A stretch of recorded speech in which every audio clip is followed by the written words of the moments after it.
কেন তাহা না বুঝিলেও সেদিন দাদার শাশুড়ি যে বিবাদ সংকল্প করিয়াই এখানে আসিয়াছিলেন তাহাতে কুসুমের সন্দেহ ছিল না। তাছাড়া তাহার বলার মর্মটা ঠিক এই রকম শুনাইল, যেন বৃন্দাবন এক সময়ে গ্রহণেচ্ছুক থাকা সত্ত্বেও কুসুম বিশেষ কোনো গূঢ় কারণে যায় নাই। সেই গূঢ় কারণটা সম্ভবত কি তাহা তাহার তো অগোচর নাই। বৃন্দাবন নিজেও আভাস পাইয়া সে প্রস্তাব পরিত্যাগ করিয়াছে।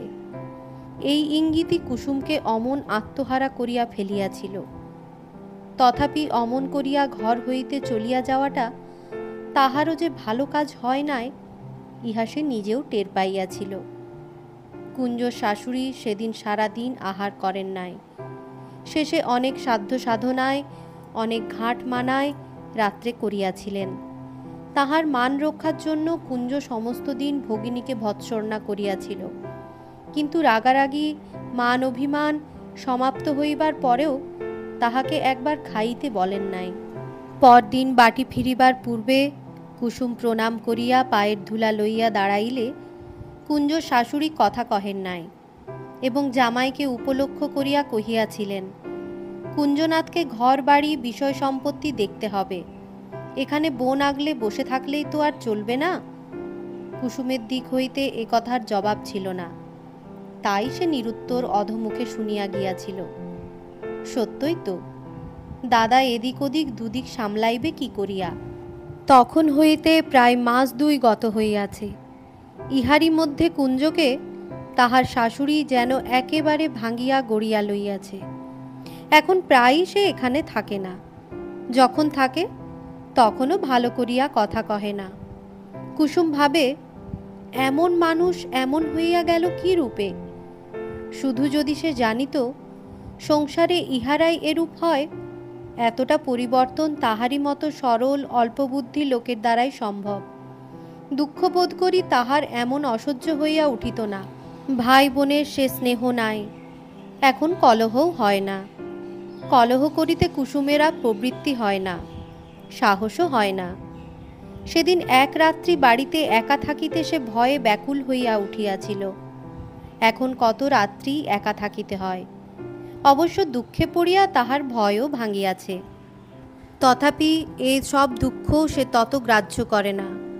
কিন্তু সে যে দাদার গলগ্রহ হইয়া দাঁড়াইয়াছে, ইহাই তাহাকে উঠিতে বসিতে বিঁধে। রহিয়া রহিয়া কেবলই মনে হয়, হঠাৎ সে মরিয়া গেলেও বোধ করি দাদা একবার কাঁদিবে না, এক ফোঁটা চোখের জলও ফেলিবে না। ভবিষ্যতে দাদার এই নিষ্ঠুর ত্রুটি সে তখনই নিজের চোখের জল দিয়া স্খালন করিয়া দিতে ঘরে দৌড় দিয়া বসে, আর সেদিন দৌড় খোলে না।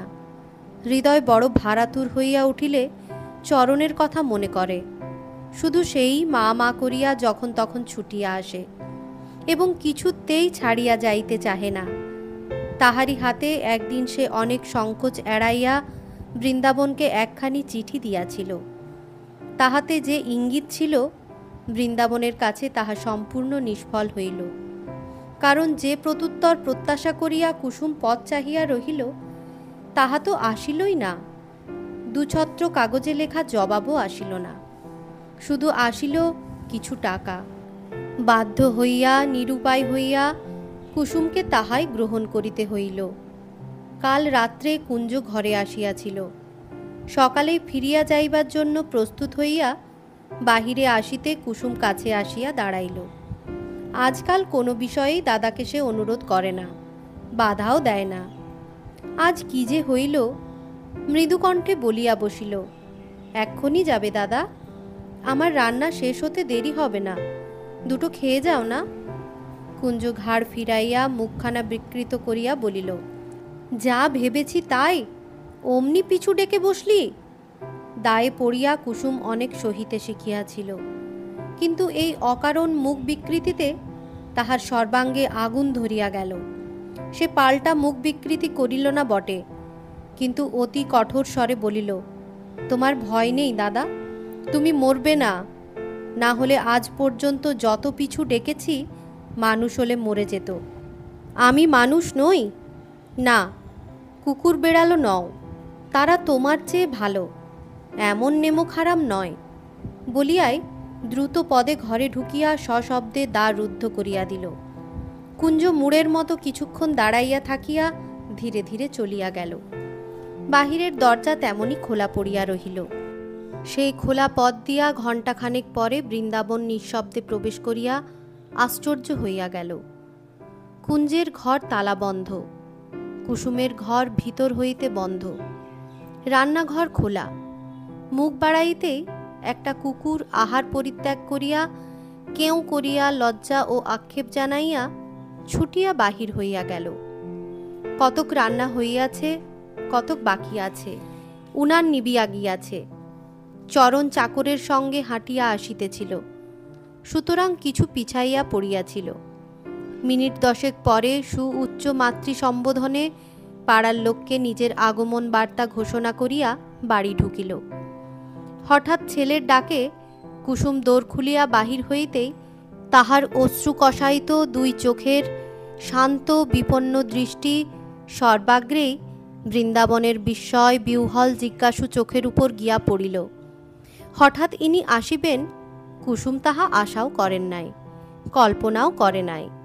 সে এক পা পিছাইয়া গিয়া আঁচলটা মাথায় তুলিয়া দিয়া ঘরে ফিরিয়া গিয়া একটা আসন আনিয়া পাতিয়া দিয়া উঠিয়া দাঁড়াইতেই চরণ ছুটিয়া আসিয়া জানু জড়াইয়া ধরিল।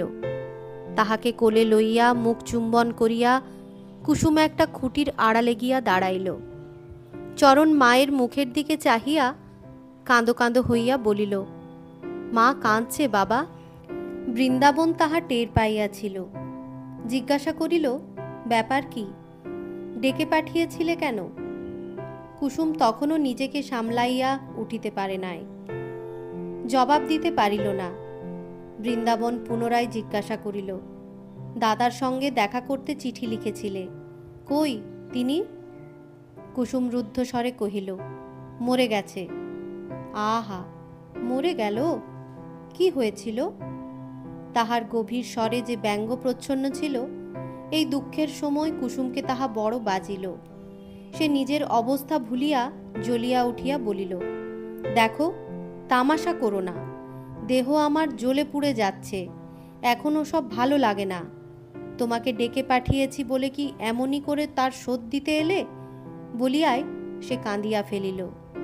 তাহার চাপা কান্না বৃন্দাবন স্পষ্ট শুনিতে পাইল, কিন্তু ইহা তাহাকে লেশমাত্র বিচলিত করিতে পারিল না। খানিক পরে জিজ্ঞাসা করিল, ডেকে পাঠিয়েছ কেন? কুসুম চোখ মুছিয়া ভারী গলায় কহিল, না এলে আমি বলি কাকে? আগে বরং নিজের কাজেও এদিকে আসতে যেতে, এখন ভুলেও আর এ পথ মারাও না। বৃন্দাবন কহিল, ভুলতে পারিনি বলেই মারাইনে, পারলে হয়তো মারাতুম। যাক, কি কথা, এমন করে তাড়া দিলে কি বলা যায়? বৃন্দাবন হাসিল, তারপরে শান্ত কণ্ঠে কহিল, তাড়া দিইনি, ভালোভাবেই জানতে চাচ্ছি। যেমন করে বললে সুবিধে হয়, বেশ তো, তুমি তেমনই করেই বলো না। কুসুম কহিল, একটা কথা জিজ্ঞাসা করব বলে আমি অনেক দিন অপেক্ষা করে আছি। আমি চুল এলো করে পথে ঘাটে রূপ দেখিয়ে বেড়াই, এ কথা কে রটিয়েছিল? তাহার প্রশ্ন শুনিয়া বৃন্দাবন ক্ষণকাল অবাক হইয়া থাকিয়া বলিল, আমি। তারপরে?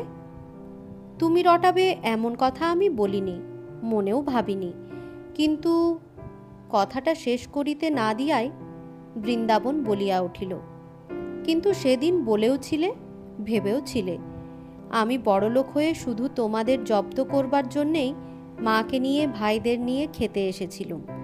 সে পেরেছি, আজ আর পারিনে। সে অপরাধের সাজা আমার মাকে দিতেও তুমি ছাড়নি। কুসুম নিরতিশয় ব্যথিত ও লজ্জিত হইয়া আস্তে আস্তে বলিল, আমার কোটি কোটি অপরাধ হয়েছে, তখন তোমাকে আমি চিনতে পারিনি, এখন পেরেছ? কুসুম চুপ করিয়া রহিল। বৃন্দাবনও চুপ করিয়া থাকিয়া সহসা বলিয়া উঠিল, ভালো কথা, একটা কুকুর রান্নাঘরে ঢুকে তোমার হাঁড়ি কুড়ি রান্না বান্না সমস্ত যে মেরে দিয়ে গেল।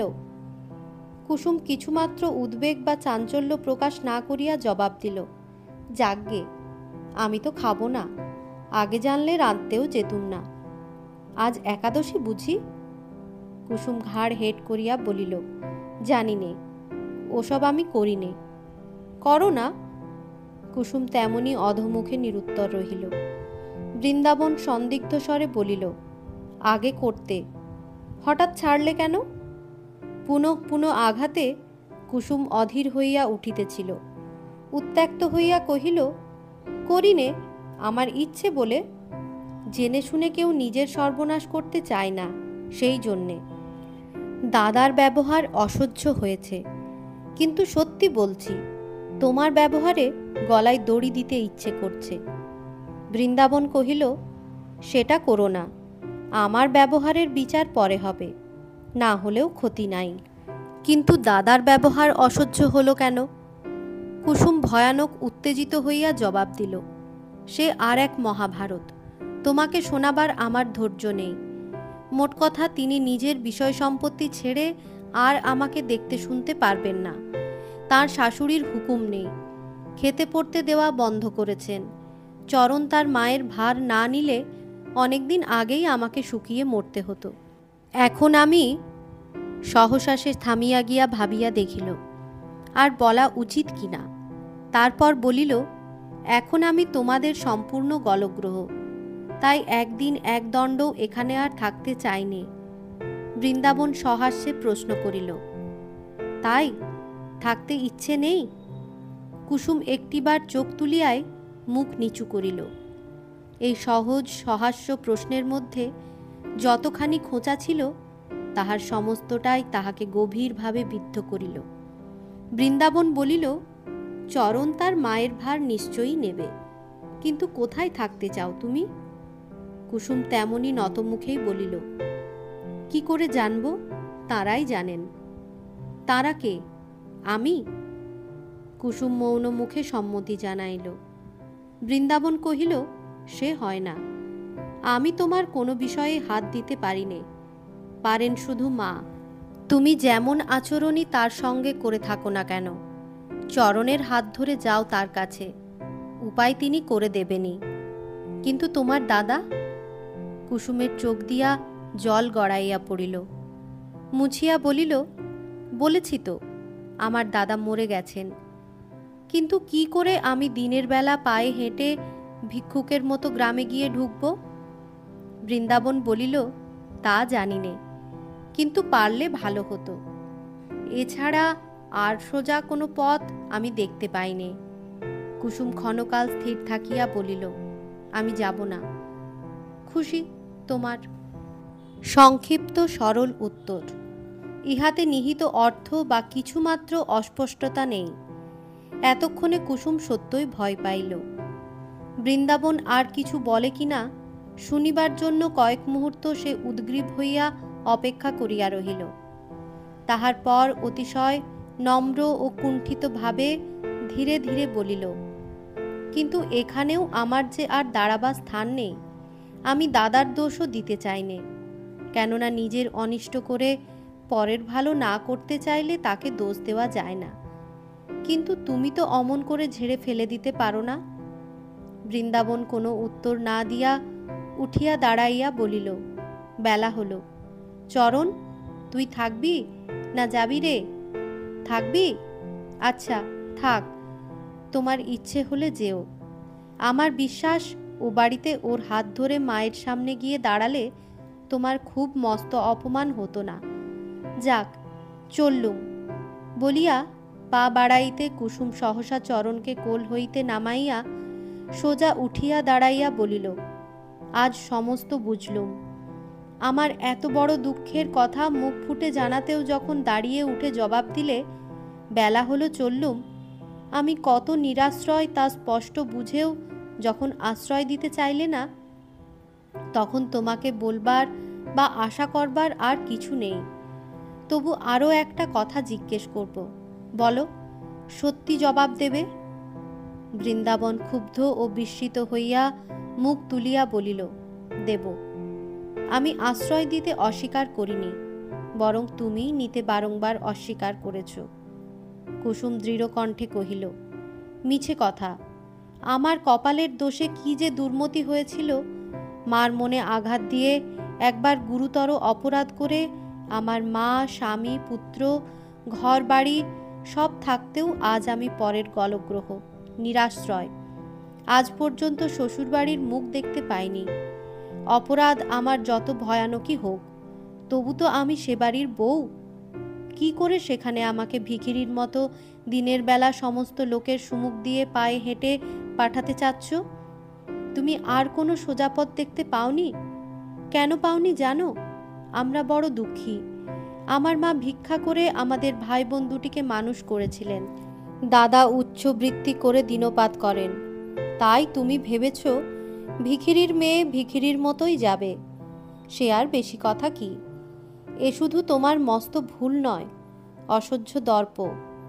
আমি বরং এইখানে না খেয়ে শুকিয়ে মরব, তবু তোমার কাছে হাত পেতে তোমার হাসি কৌতুকের আর মাল মশলা জুগিয়ে দেব না। বৃন্দাবন অবাক হইয়া দাঁড়াইয়া থাকিয়া শেষে ধীরে ধীরে বলিল, চললুম, আমার আর কিছুই বলবার নেই। কুসুম তেমনি ভাবে জবাব দিল, যাও। দাঁড়াও, আর একটা কথা, দয়া করে মিথ্যে বলো না। জিজ্ঞেস করি, আমার সম্বন্ধে তোমার কি কোনো সন্দেহ হয়েছে? যদি হয়ে থাকে, আমি তোমার সামনে দাঁড়িয়ে শপথ করছি। বৃন্দাবন দুই এক পা গিয়াছিল, ফিরিয়া দাঁড়াইয়া অত্যন্ত আশ্চর্যান্বিত হইয়া বাধা দিয়া বলিল, ও কি, নিরর্থক শপথ করো কেন? আমি তোমার সম্বন্ধে কিছুই শুনিনি। তাহার অর্ধ আবরিত মুখের প্রতি চোখ তুলিয়া মৃদু অথচ দৃঢ়ভাবে কহিল, তাছাড়া পরের চলাফেরা গতিবিধির ওপর দৃষ্টি রাখা আমার স্বভাবও নয়, আর উচিতও নয়। তোমার স্বভাব চরিত্র সম্বন্ধে আমার কিছুমাত্র কৌতূহল নেই, ওই নিয়ে আলোচনা করতেও চাইনে। আমি সকলকেই ভালো মনে করি, তোমাকেও মন্দ মনে করি নে, বলিয়া ধীরে ধীরে বাহির হইয়া গেল। কুসুম বজ্রাহতের ন্যায় নির্বাক নিস্তব্ধ হইয়া রহিল। চরণ কহিল, মা, নদীতে নাইতে যাবে না? কুসুম কথা কহিল না। তাহাকে ক্রোড়ে তুলিয়া এক পা করিয়া ঘরে আসিয়া শয্যায় শুইয়া পড়িয়া তাহাকে প্রাণপণ বলে বুকের ওপর চাপিয়া ধরিয়া ফুপাইয়া কাঁদিয়া উঠিল। অনেক দিন কাটিয়াছে, মাঘ শেষ হইয়া ফাল্গুন আসিয়া পড়িল। চরণ সেই যে গিয়াছে, আর আসিল না। তাহাকে যে জোর করিয়া আসিতে দেওয়া হয় না, ইহা অতি সুস্পষ্ট। অর্থাৎ কোনরূপ সম্বন্ধ আর তাহারা বাঞ্ছনীয় মনে করেন না। ওদিকের কোনো সংবাদ নাই। সেও আর কখনো চিঠিপত্র লিখিয়া নিজেকে অপমানিত করিবে না প্রতিজ্ঞা করিয়াছিল। দাদার সেই একই ভাব। সর্বরকমেই প্রাণ যেন কুসুমের বাহির হইবার উপক্রম হইতে লাগিল। সেই অবধি প্রকাশ্যে বাটির বাহির হওয়া কিংবা পূর্বের ন্যায় সঙ্গিনীদের সহিত দেখা সাক্ষাৎ করিতে যাওয়াও বন্ধ করিয়াছে। রাত্রি থাকিতেই নদী হইতে স্নান করিয়া জল লইয়া আসে। হাটের দিন গোপালের মা হাট বাজার করিয়া দেয়। এমনি করিয়া বাহিরের সমস্ত সংস্রব হইতে নিজেকে বিচ্ছিন্ন করিয়া লইয়া তাহার গুরু ভারাক্রান্ত সুদীর্ঘ দিন রাত্রিগুলি যথার্থই বড় দুঃখে কাটিতেছিল। সে খুব ভালো সূচের কাজ করিতে পারিত। যে যাহা পারিশ্রমিক দিত তাহাই হাসি মুখে গ্রহণ করিত, এবং কেহ দিতে ভুলিয়া গেলে সেও ভুলিয়া যাইত। এই সমস্ত মহৎ গুণ থাকায় পাড়ার অধিকাংশ মশারি, বালিশের অড়, বিছানা চাদর সেই সেলাই করিত। আজ অপরাহ্ন বেলায় নিজের ঘরের সুমুখে মাদুর পাতিয়া একটা অর্ধ সমাপ্ত মশারি শেষ করিতে বসিয়াছিল। হাতের সূচ তাহার অচল হইয়া রহিল। সে সেই প্রথম দিনের আগাগোড়া ঘটনা লইয়া নিজের মনে খেলা করিতে লাগিল। যেদিন তাহারা সদল বলে পলাতক দাদার নিমন্ত্রণ রক্ষা করিতে আসিয়াছিলেন এবং বড় দায়ে ঠেকিয়া তাহাকে লজ্জা শরম বিসর্জন দিয়া মুখরার মতো প্রথম স্বামী সম্ভাষণ করিতে হইয়াছিল, সেই সব কথা। দুঃখ তাহার যখনই অসহ্য হইয়া উঠিত, তখনই সে সব কাজ ফেলিয়া রাখিয়া এই স্মৃতি লইয়া চুপ করিয়া বসিত। মা যেমন তাহার একমাত্র শিশুকে লইয়া নানাভাবে নাড়াচাড়া করিয়া ক্রীড়াচ্ছলে উপভোগ করেন, সেও তাহার এই একটিমাত্র চিন্তাকেই অনির্বচনীয় প্রীতির সহিত নানা দিক হইতে তোলাপাড়া করিয়া দেখিয়া অসীম তৃপ্তি অনুভব করিত। তাহার সমস্ত দুঃখ তখনকার মতো যেন ধুইয়া মুছিয়া যাইত। দুজনের সেই বাদ প্রতিবাদ, অপর সকলকে লুকাইয়া আহারের আয়োজন, তারপরে রাঁধিয়া বাড়িয়া পরিবেশন করিয়া স্বামী দেবর দিকে খাওয়ানো, শাশুড়ির সেবা, সকলের শেষে দিনান্তে নিজের জন্য সেই অবশিষ্ট শুষ্ক শীতল যা হোক কিছু। তাহার চোখ দিয়া টপ টপ করিয়া জল পড়িতে লাগিল। নারী দেহ ধরিয়া ইহাপেক্ষা অধিক সুখ সে ভাবিতেও পারিত না, কামনাও করিত না। তাহার মনে হইত, যাহারা এ কার্য নিত্য করিতে পায়, এ সংসারে বুঝি তাহাদের আর কিছুই বাকি থাকে না। তাহার পর মনে পড়িয়া গেল শেষ দিনের কথা, যেদিন তিনি সমুদয় সংস্রব ছিন্ন করিয়া দিয়া চলিয়া গেলেন। সেদিন সে নিজেও বাধা দেয় নাই, বরং ছিঁড়িতেই সাহায্য করিয়াছিল। কিন্তু তখন চরণের কথা ভাবে নাই। ওই সঙ্গে সেও যে বিচ্ছিন্ন হইয়া দূরে সরিয়া যাইতে পারে, দারুণ অভিমানে তাহা মনে পড়ে নাই। এখন যত দিন যাইতেছিল, ওই ভয়ই তাহার বুকের রক্ত পলে পলে শুকাইয়া আনিতেছিল। পাছে চরণ আর না আসিতে পায়, সত্যিই যদি সে না আসে, তবে একদণ্ডও সে বাঁচিবে কি করিয়া? আবার সবচেয়ে বড় দুঃখ এই যে সন্দেহ তাহার মনের মধ্যে পূর্বে ছিল, যাহা এ দুর্দিনে হয়তো তাহাকে বল দিতেও পারিত, আর তাহা নাই, একেবারে নিঃশেষে মুছিয়া গিয়াছে। তাহার অন্তর্বাসী সুপ্ত বিশ্বাস জাগিয়া উঠিয়া অহর্নিশি তাহার কানে কানে ঘোষণা করিতেছে সমস্ত মিথ্যা। তাহার ছেলেবেলার কলঙ্ক, দুর্নাম সব কিছু মিথ্যা। সে হিন্দুর মেয়ে, অতএব যাহা পাপ, যাহা অন্যায়, তাহা কোনো মতেই তাহার হৃদয়ের মধ্যে প্রবেশ করিতে পারে না। জ্ঞানে হোক অজ্ঞানে হোক, স্বামী ছাড়া আর কাহাকেও কখনো হিন্দুর ঘরের মেয়ে এত ভালোবাসিতে পারে না। তাহাকে সেবা করিবার, তাহার কাজে লাগিবার জন্য সমস্ত দেহ মন উন্মত্ত হইয়া ওঠে না। তিনি স্বামী না হইলে ভগবান নিশ্চয়ই তাহাকে সুপথ দেখাইয়া দিতেন। অন্তরের কোথাও কোনো একটু ক্ষুদ্র কোণে এতটুকু লজ্জার বাষ্পও অবশিষ্ট রাখিতেন। আজ হাটবার, গোপালের মা বহুক্ষণ হাটে গিয়াছে, এখনই আসিবে, এই জন্য সদর দরজা খোলা ছিল। হঠাৎ দ্বার ঠেলিয়া কুঞ্জনাথবাবু চাকর সঙ্গে করিয়া বিলাতি জুতার মচ মচ শব্দ করিয়া পাড়ার লোকের বিস্ময় ও ঈর্ষা উৎপাদন করিয়া বাড়ি ঢুকিলেন। কুসুম টের পাইল, কিন্তু অশ্রু কলুষিত রাঙা চোখ লজ্জায় তুলিতে পারিল না। কুঞ্জনাথ সোজা ভগিনীর সুমুখে আসিয়া কহিল, তোর বৃন্দাবন যে আবার বিয়ে করছে রে। কুসুমের বক্ষস্পন্দন থামিয়া গেল। সে কাঠের মতো নত মুখে বসিয়া রহিল। কুঞ্জ গলা চড়াইয়া কহিল, কুমিরের সঙ্গে বাদ করে কি জলে বাস করে? আমাকে তাই একবার দেখতে হবে। ওই নন্দা বোষ্টম, কত বড় বোষ্টমের বেটা বোষ্টম, আমি তাই দেখতে চাই। আমার জমিদারিতে বাস করে আমারই অপমান। কুসুম কোনো কথাই বুঝিতে পারিল না। অনেক কষ্টে জিজ্ঞাসা করিল, নন্দবোষ্টম কে? কে? আমার প্রজা। আমার পুকুর পাড়ে ঘর বেঁধে আছে, ঘরে আগুন লাগিয়ে দেব। সেই বেটার মেয়ে এই ফাল্গুন মাসে হবে, সব নাকি ঠিকঠাক হয়ে গেছে। ভূত, তামাক সাজ।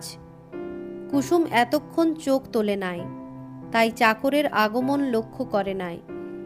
একটু সংকুচিত হইয়া বসিল। কুঞ্জ প্রশ্ন করিল, ভূত, নন্দার মেয়েটা দেখতে কেমন রে? ভূত ভাবিয়া চিন্তিয়া বলিল, বেশ। কুঞ্জ আস্ফালন করিয়া কহিল, বেশ?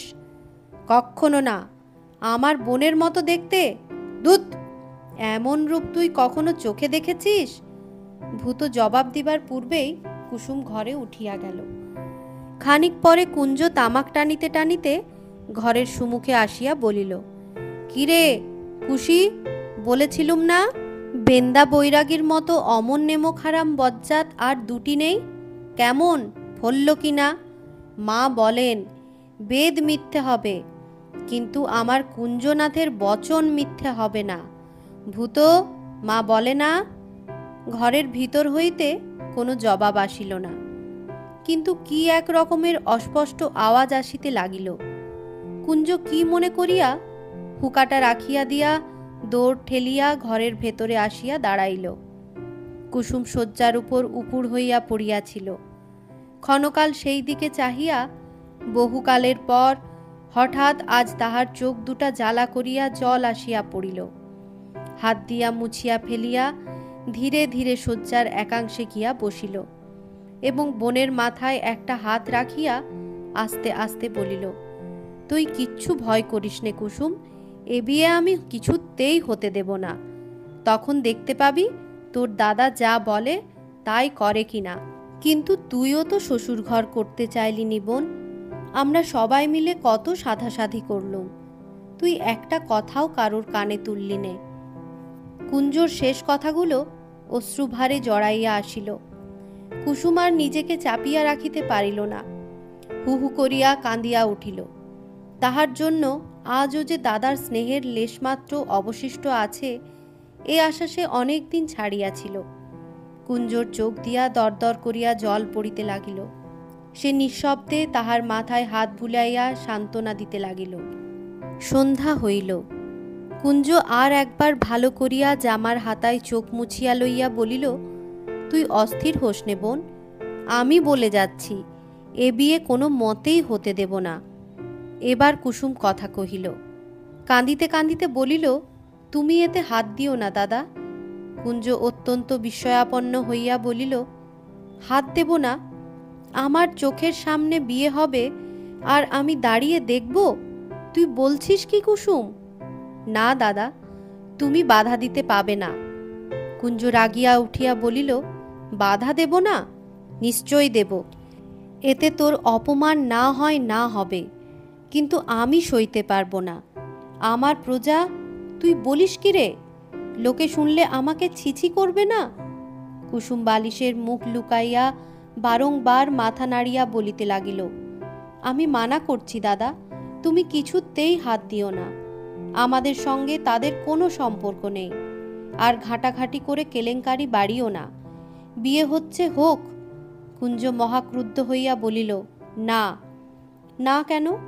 আমাকে ত্যাগ করে তিনি বিয়ে করেছিলেন, না হয় আর একবার করবেন। আমার পক্ষে দুই সমান। তোমার পায়ে ধরছি দাদা, অনর্থক বাধা দিয়ে হাঙ্গামা করে আমার সমস্ত সম্ভ্রম নষ্ট করে দিও না। তিনি যাতে সুখী হন তাই ভালো। বলিয়া কুঞ্জ খানিকক্ষণ গুম হইয়া বসিয়া থাকিয়া বলিল, জানি তো তোকে চিরকাল। একবার না বললে কার বাপের সাধ্যি হাঁ বলায়? তুই কারো কথা শুনবি নে, কিন্তু তোর কথা সবাইকে শুনতে হবে। কুসুম চুপ করিয়া রহিল। কুঞ্জ বলিতে লাগিল, আর ধরলে কথাটা মিথ্যে নয়। তুই যখন কিছুতেই শ্বশুর ঘর করবি নে, তখন তাদের সংসারই বা চলে কি করে? এখন না হয় মা আছেন, কিন্তু তিনি তো চিরকাল বেঁচে থাকবেন না। কুসুম কথা কহিল না। কুঞ্জ ক্ষণকাল স্থির থাকিয়া হঠাৎ বলিয়া উঠিল, আচ্ছা কুসুম, সে বিয়ে করুক বা না করুক, তুই তবে এত কাঁদছিস কেন? ইহার আর জবাব কি?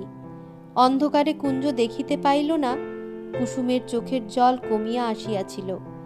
এই প্রশ্নে পুনরায় তাহা প্রবল বেগে ঝরিয়া পড়িতে লাগিল। কুঞ্জ উঠিয়া গেলে কুসুম সেদিনের কথাগুলো স্মরণ করিয়া লজ্জায় ধিক্কারে মনে মনে মরিয়া যাইতে লাগিল। ছি ছি, মরিলেও তো এ লজ্জার হাত হইতে নিষ্কৃতির পথ নাই। এজন্যই তাহার আশ্রয় দিবার সাধ্য ছিল না। অথচ সে কতই না সাধিয়াছিল। ওদিকে যখন নূতন করিয়া বিবাহের উদ্যোগ আয়োজন চলিতেছিল, তখন না জানিয়া সে মুখ ফুটিয়া নিজেকে বাড়ির বধূ বলিয়া দর্প করিয়াছিল। যেখানে বিন্দু পরিমাণ ভালোবাসা ছিল না, সেখানে সে পর্বত প্রমাণ অভিমান করিয়াছিল। ভগবান, এই অসহ্য দুঃখের উপর কি মর্মান্তিক লজ্জাই না তাহার মাথায় চাপাইয়া দিলে। তাহার বুক চিরিয়া দীর্ঘশ্বাস বাহির হইয়া আসিল। উফ, এই জন্যই আমার স্বভাব চরিত্র সম্বন্ধে তার বিন্দুমাত্র কৌতূহল নাই, আর আমি লজ্জাহীনা তাহাতে শপথ করিতে গিয়াছিলাম।